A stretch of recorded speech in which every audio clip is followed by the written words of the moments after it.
All right, so the Chia is in what we call the coin set model. It's closely related to Bitcoin's UTXO model. Since it sounds like y'all aren't deeply familiar with the UTXO model, I'll just be describing coin set on its own. The basic concept here is the persistent information, the thing that's remembered. And now, general context is a cryptocurrency is a secure distributed database. That's fundamentally what it is. And it's something that those sound like a contradiction in terms to have all those together. At some point in the past, Satoshi had a wonderful, horrible idea about how to do that. He created proof of work. Chia improves on that with proofs of space and time. I'm not going to be talking so much about proofs of space and time here, other than I would like to mention it works very well and it costs very little to farm. So any extra storage people have lying around, either because it's deployed but not allocated or because it's getting thrown out, good idea to farm off of it. So, but we have this persistent data, and the goal of this whole thing is to make a very, very simple, scalable approach to how on-chain programming works, so that it's very simple and reliable and extensible and interoperable. And while at the same time providing the kind of power that you get in Solidity. Although the way you get there is not obvious. So I'm gonna explain how we get there. So the starting point here is the thing that's remembered is a set of coins. That's what, if you want to know what is the current state of this database, the answer is, well, there's an unordered list of coins that are currently active, that are currently alive. The life cycle of a coin is it comes into existence and then eventually it dies. That's the whole thing. It's not a very exciting life that they lead.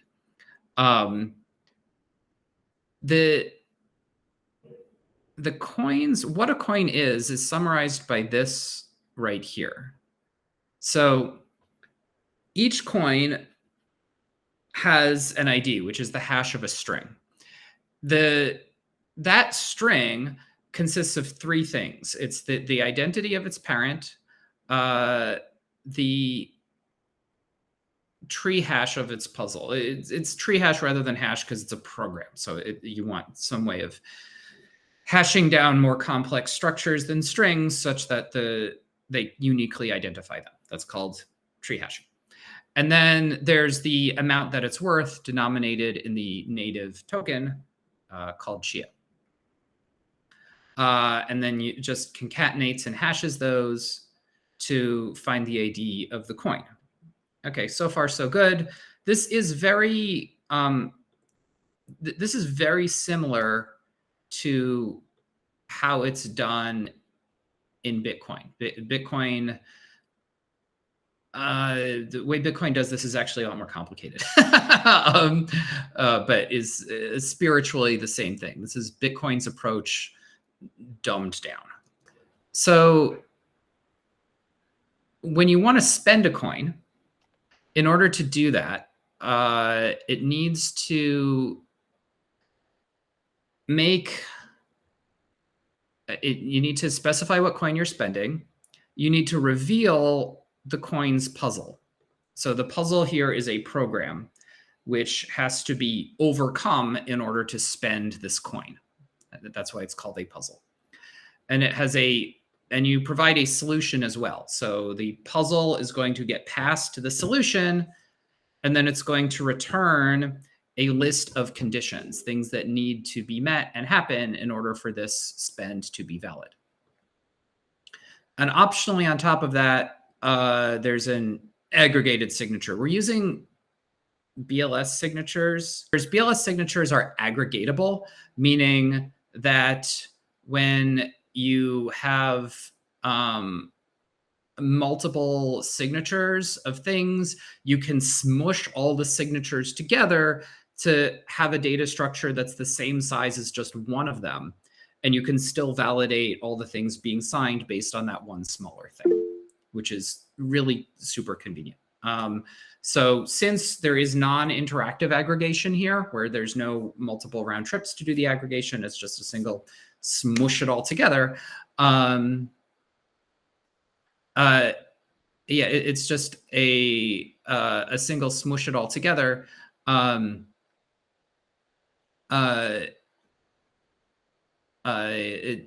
You might as well just always do it. There's no downside in doing it. So there's a separate field for aggregated signatures. And as far as what these conditions are, so for anyone who, very briefly, for anyone who does know Bitcoin, basically a puzzle, a puzzle is the equivalent of what in Bitcoin is called a script pub key. A solution in Bitcoin is called a script sig. Coins in Bitcoin are called UTXOs, and conditions are actually equivalent to the format of transactions themselves. It's just that in Bitcoin, you're told stuff about the transaction and either you puke or you don't, where in Chia, the conditions are generated dynamically and you return them rather than just either assert failing or not. Anyway, that's all right. Not going to be referring to Bitcoin again. All right. So here's what the conditions are. So the basic ones are aggregated signatures to say, hey, there's something in the aggregated signature field related to this. The big workhorse one here is creating coins. Say, make a coin. And when you make a coin, you specify its puzzle hash and its amount. And that makes a coin whose parent is you, the coin getting spent. His puzzle hash is the amount specified, and the amount is the amount specified. Trying to make two different coins, both of which have the exact same puzzle hash and amount, is an error. You just can't do it. There's reserve fee, which is just paying a fee for this transaction. That's not super interesting. There's create coin announcement and assert coin announcement. This is how coins communicate with each other. One coin can just say, make an announcement of this string. And another coin can say, assert that a coin with this ID made an announcement of this string. That's just how coins communicate with each other as they're getting spent. An important thing, as I'll get into a bit, coin spends in Chia are all simultaneous. They're not ordered. Within a block, you have a whole bunch of coins, and all the coins are spent and make their announcements and assert the announcements of other coins and make their outputs at the exact same moment. There's no order there. That turns out to be important for a number of reasons. Create puzzle announcement those are similar to doing it by the other thing. They're just doing it by, it's tied to your puzzle rather than your coin ID. So it's less stuff tied to it. Oh, and assert my coin ID. This is very important because a lot of what we're going to be doing here is self-referential. So I'm almost done with this list, and you will see when I'm done with the list that it sounds like a parody of a programming environment because it does not obviously have sufficient power to do anything. It is clearly extremely simple, straightforward to implement, and scales really, really nicely because it turns out your limiting factor, your bottleneck on like running an Ethereum full node has to do with looking up of historical data. And it has a lot of excess historical data sitting around because it has all these rich data structures in what it's remembering. Where here, all you have is coins, and it's expensive to create coins. So everyone is really discouraged from doing much of anything with them. So you typically have a very small number of coins that are getting spent, and there's kind of this localized blow up of state in the process of running the puzzles and validating them and such. And then it goes back down to having a very small amount of persistent state of these coins. And that's obviously very, very good from a scaling standpoint of making it easy to implement full nodes that scale up, but also makes it appear that you can't do anything. All right. Then you have, let's see, there's assert my parent ID and assert my puzzle hash. You can actually get to those using assert my coin ID, although in order to implicitly assert those, you have to be given the other information used to calculate your coin ID. So it's just sort of an optimization. And then you have time locks. Those are important. It turns out like almost everything done on layer 2 requires absolute and relative time locks. So those are supported. And that's everything. So that sounds like you can't do anything with it. is the issue. It's not. This was designed for simplicity and robustness and auditability and scaling. It was not designed to optimize for the one thing that Solidity actually optimizes for very well, which is to allow some random web developer to sit down and start working and have something that looks like it works in an afternoon. This doesn't work like that. This requires some serious engineering to do just about anything. But the question becomes, what can you do with this now? How do you do anything? Because some tricks are required here. It's literally not obvious that things can be done at all using this. So there are kind of two tricks that are very, very important to understand here. Oh, and actually I should mention, there's actually a lot of benefit to doing things this way, in that everything that you do, once you do get it working, is extensible and interoperable. Because everything is hidden behind puzzles, you can like shove puzzles within puzzles, and you just refer to things by hash and everything interoperates. Everything can interoperate with every other coin, because it's kind of like the Unix, everything is a file. It's got a coin ID, you can talk to it.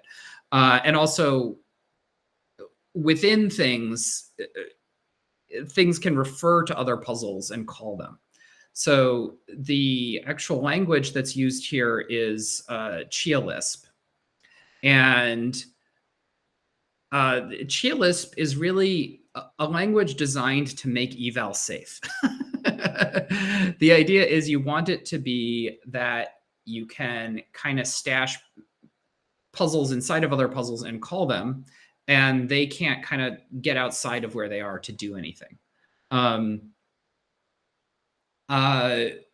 So in Chialisp, it's really, really normal, as I'll get into in a minute here, to take a piece of code, validate it, and then just call it, which you just basically don't do in any other language, at least not as a matter of course. But the idea is that the easiest way to make things sandboxable is just to sandbox everything, make there be no side effects anywhere. So it turned out that Lisp was a very good fit here for that reason, and a bunch of other reasons. Its simplicity was really nice as well. The underlying CLVM, I'm now going to show you some Chialisp code. The underlying CLVM that these puzzles represent is also a little bit comical looking. And then again, it's like this self-parody of a programming environment. It's like, it's kind of the functional programming equivalent of brainfuck. Is what it looks like. It's really, there's not much going on there. And so there's a lot of basically writing quines. And not literally quines, because you can insert your own ID, but that style of stuff happens a lot. Okay, so I should get it to what how do you do stuff here? So there are kind of two tricks going on. One of them is you can stash state away in puzzles. So you have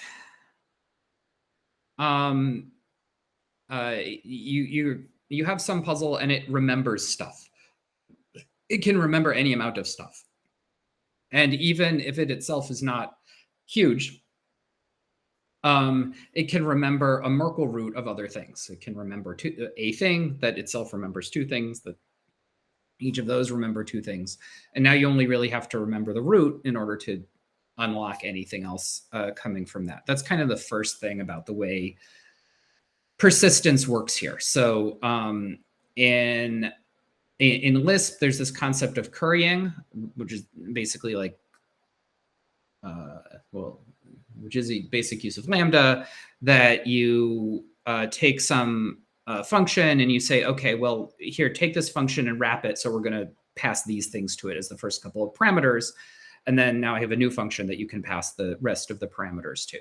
It's really common that there's some module that's fixed, that's always the same thing, and that you tweak it by currying stuff into it in individual puzzles. And the other one has to do with hash chaining the parent ID being in here, that this yeah,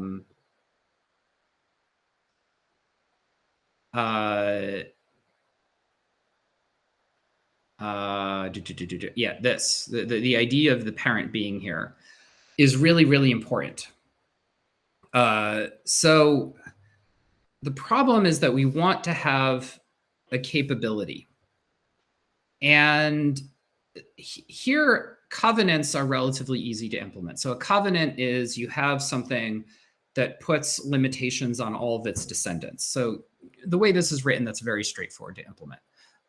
Making things like recursively have the exact same thing as you requires some quiny things, although not so much, because there's you can assert your own ID. So you just you reference against your own identity rather than having to do quine stuff. But you also want to have a capability. You want to be able to say, well, I'm the only thing that does this. And that is all enforced using the parent hashes. That the fundamental trick is you say, well, you take whatever functionality you need and you wrap it in a thing. And that thing says, well, I'm going to call to my inner thing, but first I'm going to double check my rules. And the rules say my parent must either have been the originator of this particular capability or followed the same format as I do. And if that's the case, I can be spent. So in this way, you can make counterfeit things with capabilities, but they're unspendable, because when they attempt to validate their own format, they say, no, this is no good. Implementation of singletons. So, and again, I'm really afraid when I do these things that there's just so much going on that it's impossible to follow. But the very most basic thing with a capability is a singleton. That says a singleton is not one coin, because coins have a very short life cycle, but it is a thing. It is a soul of something that is instantiated in a single coin at any given time. And that coin, changes over time, but you're guaranteed that there's only one of them the entire way through. So this can be something like you have a wallet that someone has, that you want to send payments to, and you want these payments to be of the form that they can only be claimed by this particular wallet, is a very basic usage of the singleton pattern. But almost anything that has any persistence and capabilities, you want to have singletons. It's sort of vaguely comparable to like a contract in Solidity, which is a built-in in Solidity, and is something you actually have to make in Chialisp. So the way this is done, I'll get into some of the design choices here. The singletons are always odd. This is a little bit of a hack, but the granularity of the amounts that we use get down to the trillionth of a chia. So using the low order bit to mean something there is not totally horrible.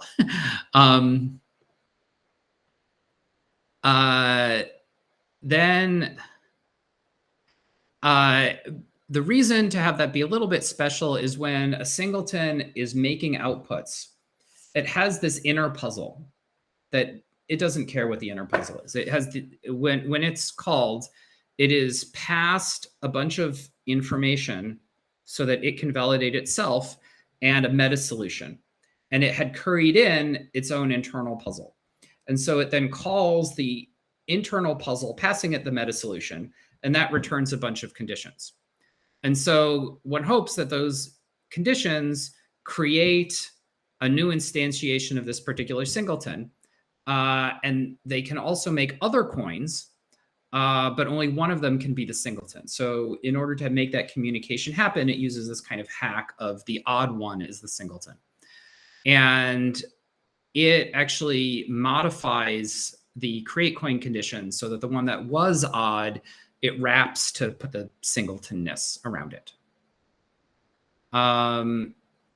There's also, if I may cover a little bit of actual code here, we have this is some Chialisp, not CLVM. This is Chialisp, which is a higher level language. It's kind of like CLVM is the equivalent of EVM, and Chialisp is the equivalent of Solidity. It's a language that is not consensus critical, that runs on top of the lower thing that's kind of the standard one. So this is Lisp, which might look alien to all of you, I'm not sure. So this is saying this is a module, and it takes, it gets parameterized to the what it is that it's going to create and its amount. And it knows about SHA-tree, which is just saying if this thing, so everything in Lisp, everything is a cons cell or a primitive. In this case, there's only one type of primitive. It's just a byte string. And it's saying if the thing is a cons cell, you tree hash the two things in it and then hash those together. And if it's a primitive, you just hash it using SHA-256. And so all this does is it creates an output and it announces that it made the output. That's literally all it does. So this is how you make your singleton only have one copy when it first comes into existence in the first place. This, like many things in Chialisp, it's not obvious how it works. This looks kind of weird because nobody told this thing what to do. This relies on another trick that's really common, which is usually when you create a singleton in the first place, you create a launcher, and then you assert an announcement from that launcher that you just created of it making the thing that you actually want to make. And then you have a solution to your launcher to just say, here's what you make. Because everything happens simultaneously, this works. So there's an original coin, it makes a launcher, that launcher makes another thing, and that thing communicates back with the thing that created it in the first place to tell it that it's creating what it was supposed to be creating. That is using the simultaneity of all the spends in a block. I've been talking for a while and feel like should do some Q&A. And this gets actually pretty technical as I get down here. It's talking about how everything works. The summary of it is stuff that I talked about already. It's given enough information about its lineage and information that it can validate that, which implicitly is validating its entire history. And that's what this thing up here is. And the rest of this is kind of getting into details of how that's actually done. But this whole thing here is the entirety of our standard singleton library. You mentioned tree roots. Could you explain what other states could be packed into that tree root? You're kind of hacking it, that it's just a program, right? And so it can remember things. It can have hard-coded values. So if you want to remember something, normally what you do is you take a thing that's supposed to do the remembering and curry some parameters into it. And so that information then has to be re-revealed. That it's the information that it's remembering has to be re-revealed when it gets spent later. And so it just knows that stuff. Code and data structures is kind of fuzzy here. That's part of the benefit actually of working in Lisp. So it's very easy to make programs that do particular things, and it's kind of a normal thing to do. So you instead of saying, here's my program and here's my data for it, you can just say, well, here's my program and I made it remember these things. How does its persistent storage compare to Ethereum's global state? Ethereum is a completely different way of thinking about the world. So Ethereum is, it's really a hack job. I mean, they couldn't have done any better because they had to, it was written in like a very short period of time with very limited resources. And so it's written in a way that people are very used to, or it's very familiar to them. But it really has this concept of, here are programs. These contracts are like programs, and they remember things and they have code. And they monkey around with their code as part of this persistent state. And here, those concepts aren't there. It doesn't work that way. And it's really making you, the developer, have to be very cognizant of what is it that you're making persistent and really charging you a lot for it, which is really nice from a deployment standpoint.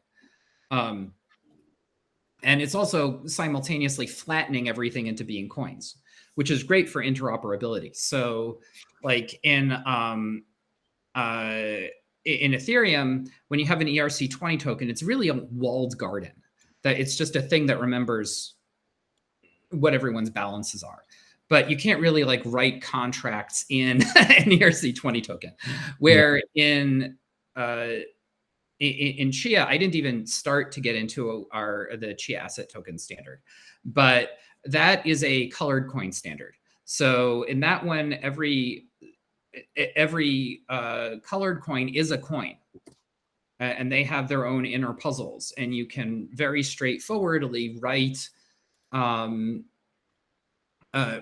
smart contracts like rate limited wallets and things like that in the cat tokens themselves, and they can directly interact with and kind of talk to vanilla and colored coins as well. And this does not create problems where you just can't do that in Ethereum. I mean, in principle, it's like, well, it's a complete thing. In principle, you could always like write you could make a contract on Ethereum that's running its own like Chia virtual machine, and everyone talks to that and runs within that. But within the confines of even vaguely normal usage of Ethereum, a lot of the stuff that's kind of straightforward in Chia just kind of can't be done. What kind of things do you think would be interesting to pull out of a contract? Yeah, well, the first thing is to look at the contracts and see what they are. So there's kind of a short list of all your normal ones. So they're just like vanilla.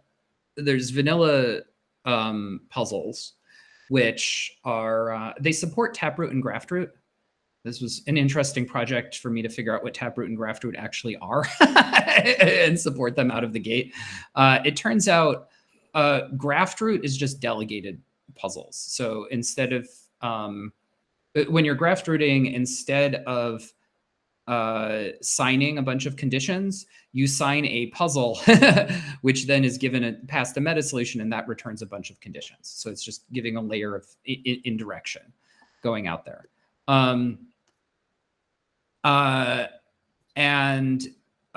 Taproot is this trick where you're kind of hiding something in your puzzle. Your pub key was not derived directly from a private key, but it combined some other public key with some puzzle, right? Some puzzle hash, right? So it took some puzzle hash, treated it as a private key, aggregated the signature with your with the original public key, and generate the public key that's actually given. So if you so Taproot is, instead of signing something with the given public key, you actually do a reveal of what your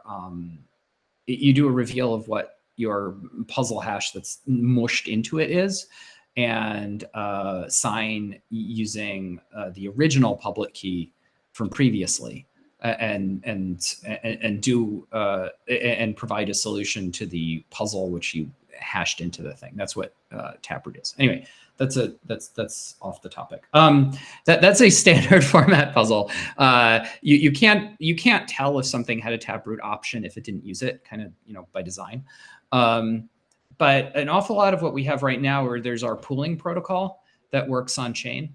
So we made it so that when you get your farming rewards, instead, there's this option, which basically everybody uses now, to, instead of them going to a particular puzzle, or no, instead of going to like a particular public key, they go to a particular puzzle.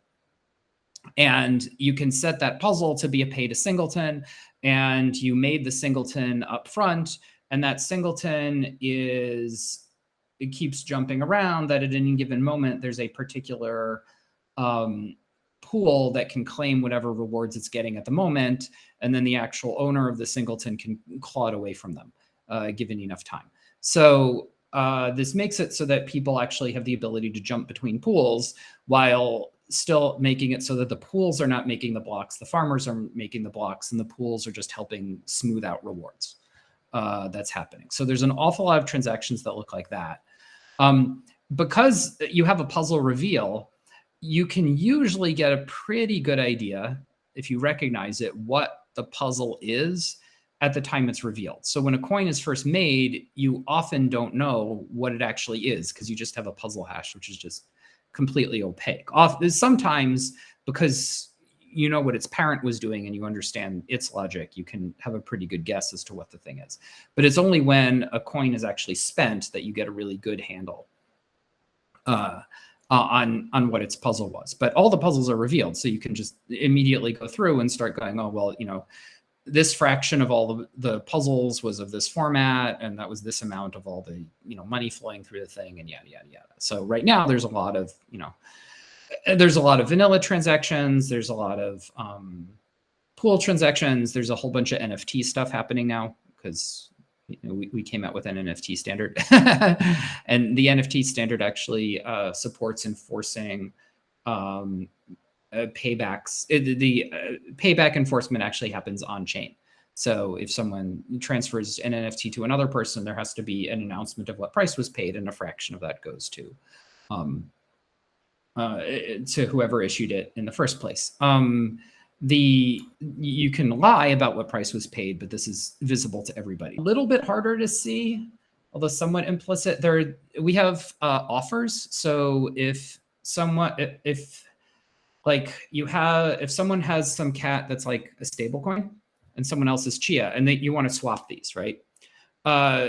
Someone can make what we call an offer, right? So you want to buy some Chia with the stable coin. So you make a kind of partial transaction that prints some Chia and burns some of the stable coin. And this is not a valid transaction, because you can't just print Chia, but you can just publish it to wherever on like 8chan or something. And someone can see it there and go, oh, I want to accept this offer. And they can then make the other side of this, which is burning a balancing amount of Chia and printing a balancing amount of the stable coin, and smush this all together. And this is now a valid transaction, which will go through on chain. And it's actually possible for third parties to aggregate this and even pocket the spread as they're doing so. So this is like truly decentralized exchange. What are your thoughts on AMMs? Would you say you've solved Ethereum's liquidity problem? Yeah, you can do it with no liquidity pool sitting in the middle there. Also, Uniswap has the problem that there's massive MEV in it. And there's this really horrifying thing going on in the Ethereum community now, where they're talking about the MEV industry. And it's like, you people do realize that you're criminals, right? You're aware that this is like, so in Chia, everything happens simultaneously. So we're currently working on AMMs. And the general plan for AMMs is the AMM just acts as a liquidity pool. It's not pairing things or anything. And it is actually just sitting on three things. So it's sitting on its own pool of Chia and its own pool of whatever it's pairing Chia against. And it remembers how much of its own internal use token it's issued, because tokens are easy here, so might as well do it. And it's just accepting offers, right? All it knows is here's where I started, here's where I ended. And it is, and it either is or is not okay with some deltas in these three things. So, and it announces what price it came up with at the end of that. But everything here is happening simultaneously. So it just kind of has to net out. So you have a whole bunch of people who are adding stuff and removing stuff and blah, blah, blah. That needs to all get smushed down into one big transaction across all of them. And the AMM that's just kind of sitting there dumbly on chain is just another counterparty to these transactions. That if there's like excess Chia or excess of some cat token attempting to be sold or bought, it can kind of act as the final counterparty to do that. And then it announces what the price is based on all that stuff. But it's not, there's no order here. Like literally everyone who's participating gets the exact same price.